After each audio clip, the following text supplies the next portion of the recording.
This is a follow-up tutorial from my reversible beanie hat, how to make a matching infinity scarf in 3 different colors. So I will show you step by step how you can make this long infinity scarf on a 48 needle circular knitting machine.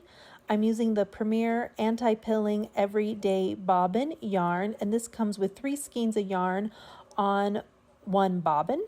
To start, you want to use waste yarn in a contrasting color.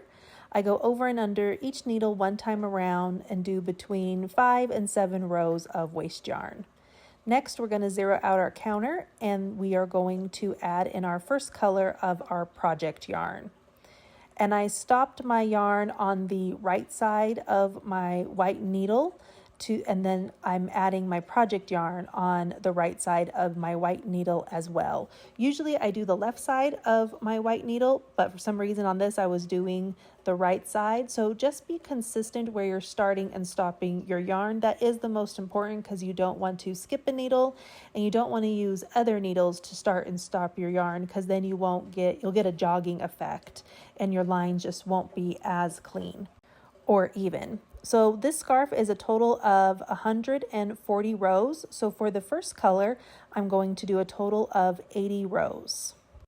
And what's really nice with infinity scarves, you can make this as long or as short as you want. Once your 80 rows are complete, we are going to cut the yarn and put that into the middle of our machine, and we're going to add in our second color.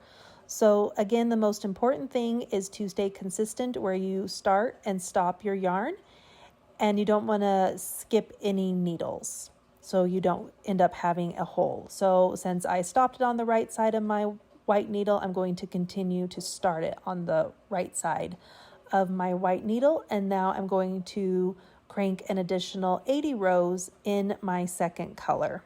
I go a little bit slower at first and I hand crank my first few rows, then I tie the 2 tail ends together.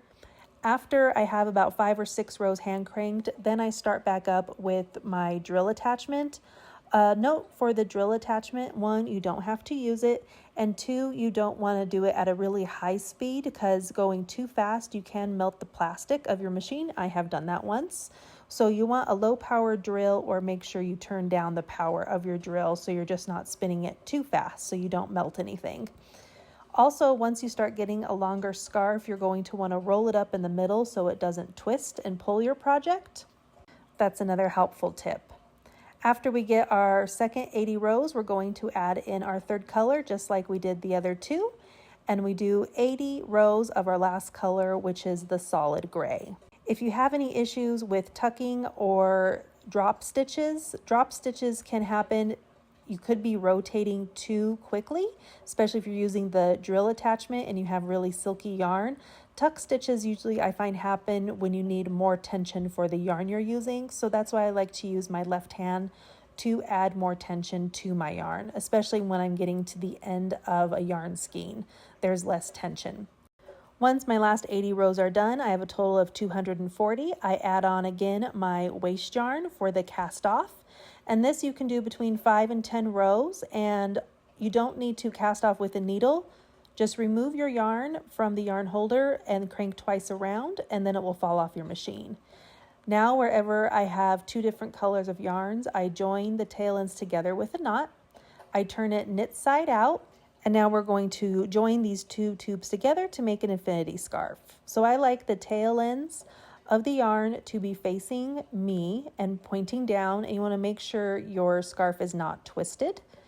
And so once I have the tail ends together for my tubes, I'm going to pick up the first 2 stitches on either side of the tube, so that's the white and the gray.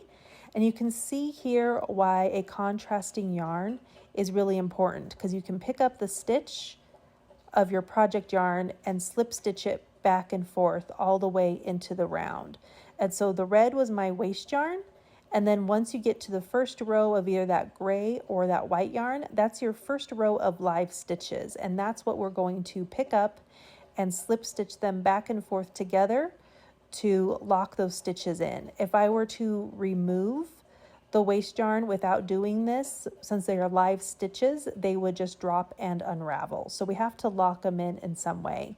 And this has been a very easy, clean look that I have found to make an infinity scarf.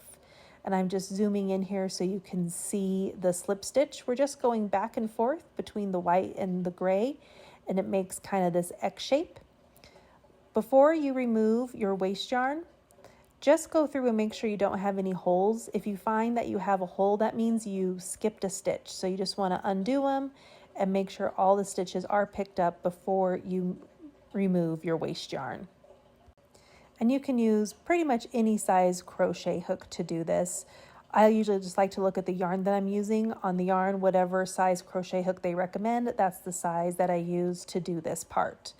Once you get back to the tail ends of your yarn, that could be where some stitches are hiding. And then I'll just take one tail end and I will slip stitch it through the yarn here, because you're going to come to one first. And then you kind of hold that in, and then there's one stitch right here we want to pick up. And you can see them right in there.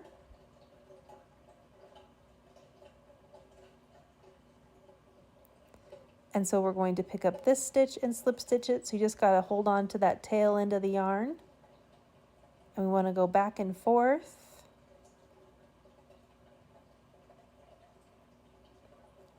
And now at the very end, we're going to get our last tail end, and then we're going to slip stitch him through and pull it all the way through to lock it in place.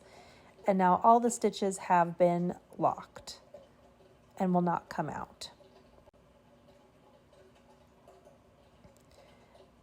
Now, again, here's where I just kind of pull it open to make sure there's no holes. Once I make sure there's no holes, now we can undo our waste yarn. One side is going to be really easy to remove. The cast on side, that's going to be a little more difficult because it is locked in. So you just need to first pull out the first row of the tail end of the waste yarn to unlock the stitches. Once that's done, then you can pull it and it will unravel really easy for you. Once that's done, then I knot the tail ends of the yarn in place using a needle. And this is just so nothing falls out. I knot them and then I hide them in between the two layers of my infinity scarf. This infinity scarf, once done, is a total of 27 inches long. Thank you so much for watching. Please like and follow for more tutorials, and happy crafting.